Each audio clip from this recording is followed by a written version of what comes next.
அனைத்து தமிழ் உள்ளங்களுக்கும் அன்பான வணக்கம்.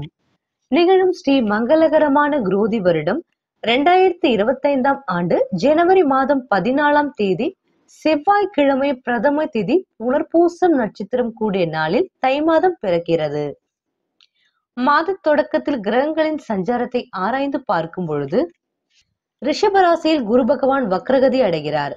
கடக ராசியில் செவ்வாய் மற்றும் சந்திரன், கன்னி ராசியில் கேது, தனுசு ராசியில் புதன், மகர ராசியில் சூரியன், கும்ப ராசியில் சுக்கிரன் மற்றும் சனி பகவான், மீன ராசியில் ராகு பகவான் என கிரகங்கள் சஞ்சரிக்கின்றன. தட்சிணாயனம் எனப்படும் தேவர்கள் உலகங்களில் 6 மாத இரவு காலம் முடிந்து உத்தரயாணம் எனப்படும் பகல் பொழுது ஆரம்பமாகும் மாதமே மகர மாதம் எனவும் தை மாதம் எனவும் பூஜிக்கப்படுகிறது. தட்சிணாயனம் காலத்தில் மோட்சம் எனப்படும் தேவர்களின் சொர்க்க உலகம், பிரம்ம தேவரின் சத்திய உலகம், பகவான் ஸ்ரீமத் நாராயணன் எழுந்தருளிருக்கும் ஸ்ரீ வைகுண்டம், ஸ்ரீ பார்வதி பரமேஸ்வரனின் திருக்கைலாயம், கந்தவர்களின் உலகம் ஆகியவற்றுக்கு இரவு நேரமாகும். 6 மாத இரவு காலம் முடிந்து பகல் ஆரம்பமாகும் தினமே தை மாதம் பிறப்பாகும். இதனையே உத்தராயண புண்ணிய காலம் எனவும் மகர சங்கராந்தி எனவும் பூஜிக்கிறோம். நமக்கு ஆரோக்கியத்தையும் ஏராளமான பல நன்மைகளையும் அள்ளித்தள்ளும் சூரிய பகவானையும் பொங்கல் தினத்தன்று பூஜித்து வருகிறோம்.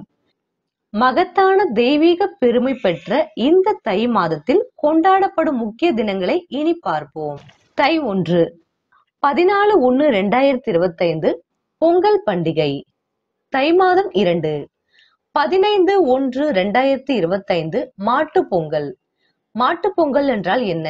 பசுக்களையும் கன்றுகளையும் காளைகளையும் நீராட்டி அலங்கரித்து பூஜிக்க வேண்டிய புண்ணிய தினம். தை 3 16/1/2025 காணும் பொங்கல். பெரியோர்கள் உறவினர்கள் ஆகியோர்களின் ஆசீர்வாதங்களை பெறுதல். தை 5 செவ்வாய் மிதுன ராசிக்கு பெயர்ச்சியாகிறார். தை 6 புதன் மகர ராசிக்கு பெயர்ச்சியாகிறார். தை 15 சுக்கிர பகவான் மீன ராசிக்கு பெயர்ச்சியாகிறார். தை 23 புதன் கும்பராசிக்கு பெயர்ச்சியாகிறார். இந்த கிரகங்களின் சஞ்சாரம் மற்றும் மாற்றத்தினால் உங்களுக்கு என்ன பலன்கள் கிடைக்க போகிறது, நீங்கள் செய்ய வேண்டிய பரிகாரங்கள் என்னவென்று பார்க்கலாம். ரிஷபராசி அன்பர்களே, தை மாத ராசி பலன்களை பார்க்கலாம். தொழிலில் மட்டும் கண்ணும் கருத்துமாக இருப்பீர்கள். உங்களுக்கு கீழ் பணிபுரிபவர்களிடம் கண்டிப்புடன் நடப்பீர்கள். புதிய முயற்சிகளில் ஈடுபடுவீர்கள். ஆளுமை திறன் அதிகரிக்கும். பழைய குறைகளை திருத்திக் கொண்டு நல்ல பழக்க வழக்கங்களை கடைபிடிப்பீர்கள். பூர்வீக சொத்துக்களும் கைக்கு வந்து சேரும். குடும்பத்தில் தடைப்பட்டிருந்த திருமணம், மழலை பாக்கியம் கைகூடும். உங்கள் பெயர், புகழ், மதிப்பு, அந்தஸ்து ஆகியன உயரும். கவலைகள் மறைந்து மகிழ்ச்சி மலரத் தொடங்கும். சிறிய பிரச்சனைகளை பெரிதாக்காமல் பார்த்துக் கொள்வீர்கள். குடும்பத்தை விட்டு பிரிந்திருந்த உறவினர்கள் மறுபடியும் குடும்பத்துடன் இணைவார்கள். உடல் உபாதைகளில் இருந்து விடுபட்டு வருவீர்கள். பழைய காலத்தில் உங்களை அவமானப்படுத்தியவர்களை மன்னித்து அவர்களுடன் நட்புடன் பழகத் தொடங்குவீர்கள். மறைமுக எதிர்ப்புகளும் இல்லாமல் போய்விடும். வருமானமும் படிப்படியாக உயரும். புதிய நிலம், வீடு வாங்குவதற்கு முன்பணம் கொடுப்பீர்கள். புதிய வாகனத்தை வாங்குவீர்கள். உற்றார் உறவினர்களின் தேவைகளை அறிந்து உதவி செய்வீர்கள். தொழிலில் புதிய அனுபவங்களை பெறுவீர்கள். நண்பர்கள் உங்கள் ஆலோசனைகளுக்கு செவி சாய்ப்பார்கள். புதிய பொறுப்புகளை பெறுவீர்கள். உயர்ந்தோரின் நட்பு கிடைக்கும். தொலைந்து போன பொருள் திரும்ப கிடைக்கும். உங்களுக்கு கீழ் வேலை செய்பவர்களிடம் பெருந்தன்மையுடன் நடந்து கொள்வீர்கள்.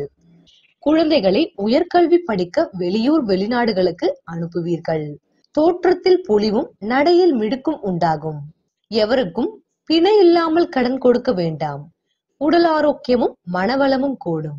போட்டிகளையும் சாதுரியமாக சமாளிப்பீர்கள். எதிர்பார்த்த உதவிகளும் திடீரென்று கிடைக்கும். நெடு நாளான ஆசை பூர்த்தியாகும். வழக்குகளிலும் சில புதிய விஷயங்கள் உங்களுக்கு சாதகமாக அமைத்து வெற்றிகளை உறுதியாக்கும். சுப நிகழ்ச்சிகள் நடக்க ஏதுவான சூழல் உண்டாகும். நெருக்கமானவர்களுடன் சிறிது தூர பயணங்களை செய்வீர்கள். உத்தியோகஸ்தர்களுக்கு அலுவலக பணிகள் வெற்றிகரமாக முடியும். கடினமான வேலைகளையும் சரியாக திட்டமிட்டு முடித்து விடுவீர்கள். மேலதிகாரிகள் உங்களிடம் நட்புடன் நடப்பார்கள். சக ஊழியர்கள் ஒற்றுமையாக இருக்க மாட்டார்கள். கவனமாக இருந்து விட்டு கொடுத்து நடந்து கொள்ளுங்கள். பண வரவுக்கு எந்த குறைவும் இருக்காது. விரும்பிய பணியிட மாற்றங்களை பெற முடியாமல் போனாலும் கிடைத்த மாற்றத்தை உதறி தள்ள வேண்டாம். வியாபாரிகள் வாடிக்கையாளரிடம் இன்முகத்துடன் பேசி அவர்களின் ஆதரவை தக்க வைத்துக் கொள்ளுங்கள். கொடுக்கல் வாங்கல் விஷயங்கள் சரளமாகவே அமையும். அனைத்தையும் உங்கள் கட்டுப்பாட்டுக்குள் இருக்கும். கூட்டாளிகளை கலந்தாலோசித்தே முக்கிய முடிவுகளை எடுப்பீர்கள். சிறிய அளவில் வியாபாரத்தை சீர்திருத்தம் செய்வீர்கள். விவசாயிகள் தங்கள் வேலைகளை திறம்பட செய்வீர்கள். விலை பொருட்களை உடனுக்குடன் விற்பனை செய்வீர்கள். கால்நடைகளால் வருமானம் கிடைக்கும் என்றாலும் அவைகளுக்கு சிறிது செலவு செய்ய வேண்டி வரும். நீர்ப்பாசன வசதிகளை பெருக்கும் முயற்சிகள் பயனளிக்கும். மேலும் புதிய குத்தகங்களை நாடி செல்வீர்கள். அரசியல்வாதிகள் புதிய பொறுப்புகளை ஏற்பீர்கள். புதிய உத்வேகத்துடன் உங்கள் வேலைகளை செய்வீர்கள். வழக்குகளில் எதிர்பார்த்த வெற்றிகளை பெறுவீர்கள். தொண்டர்களால் ஏற்படும் சிக்கலை சமாளிப்பீர்கள். கட்சி தலைமைக்கு தகவல் அனுப்பும் பொழுது எச்சரிக்கையாக இருப்பீர்கள். கலைத்துறையினர் தாங்கள் சார்ந்த துறைகளில் கண்ணும் கருத்துமாக இருப்பீர்கள். ரசிகர்களின் ஆதரவும் தொடர்ந்து கிடைக்கும். புதிய ஒப்பந்தங்கள் நல்ல வருமானத்தை பெற்றுத்தரும். சக கலைஞர்களும் உதவிகரமாக இருப்பார்கள். உங்கள் சமயோஜித புத்தியால் தக்க சமயத்தில் சரியான முடிவை எடுப்பீர்கள். பெண்களுக்கு கணவரின் குடும்பத்தினரிடம் நல்ல உறவு உண்டாகும். உங்களின் கோரிக்கைகளை கணவர் நல்ல முறையில் நிறைவேற்றுவார். மன நிறைவை காண்பீர்கள். தெய்வ வழிபாட்டில் நம்பிக்கையுடன் ஈடுபடுவீர்கள். உடன் பிறந்தோரும் உங்கள் பேச்சை புரிந்து கொண்டு அதற்கேற்ப நடந்து கொள்வார்கள். மாணவர்கள் நல்ல மதிப்பெண்களை பெறுவீர்கள். விரும்பிய பாடப்பிரிவுகளில் சேரும் வாய்ப்பையும் பெறுவீர்கள். விளையாட்டுகளிலும் வெற்றி பெறுவீர்கள். மறதி ஏற்படாமல் இருக்க பாடங்களை விடிற்காலையில் எழுந்து படித்து மனப்பாடம் செய்யுங்கள். ரிஷபராசி அன்பர்களே, உங்களுக்காக மகாலட்சுமி வழிபட்டு வரவும்.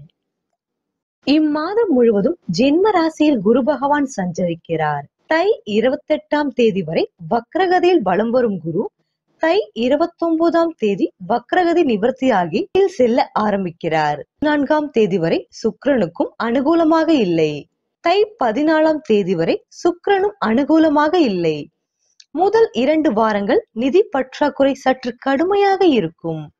3வது வாரத்திலிருந்து பண நெருக்கடி தளரும். குடும்ப பொறுப்புகள் சம்பந்தமாக வெளியூர்களுக்கு சென்று வரும் சாத்தியக்கூறுகள் உள்ளதையும் கிரக நிலைகள் எடுத்து காட்டுகின்றன.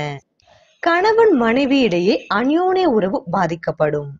உத்தியோகம் காரணமாகவோ அல்லது குடும்ப பிரச்சனைகள் காரணமாகவோ கணவர் மனைவி தற்காலிகமாக பிரிந்திருக்க நேரிடும். திருமண முயற்சிகளில் பின்னடைவு ஏற்படும். சில தருணங்களில் தவறானவரை நிச்சயிக்க கூடும்.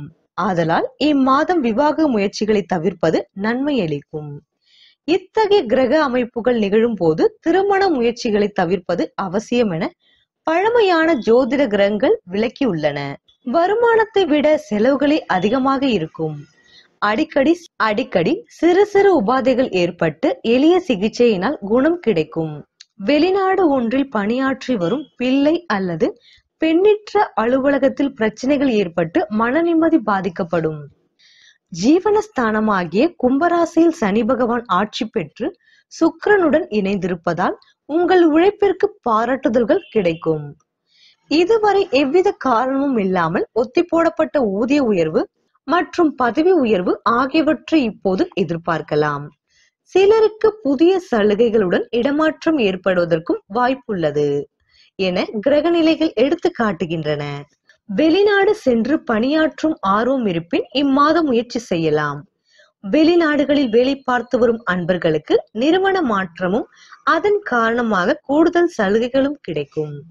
ரிஷபராசி அன்பர்களே, உங்களுக்காக வியாழன் மற்றும் சனிக்கிழமை தோறும் அருகில் உள்ள திருக்கோவில் ஒன்றிற்கு சென்று தரிசித்து வந்தால் நல்ல பலன் கிடைக்கும். ஒவ்வொரு திருக்கோயிலிலும் சக்தி வாய்ந்த எந்திரங்கள் பிரதிஷ்டை செய்யப்பட்டுள்ளன.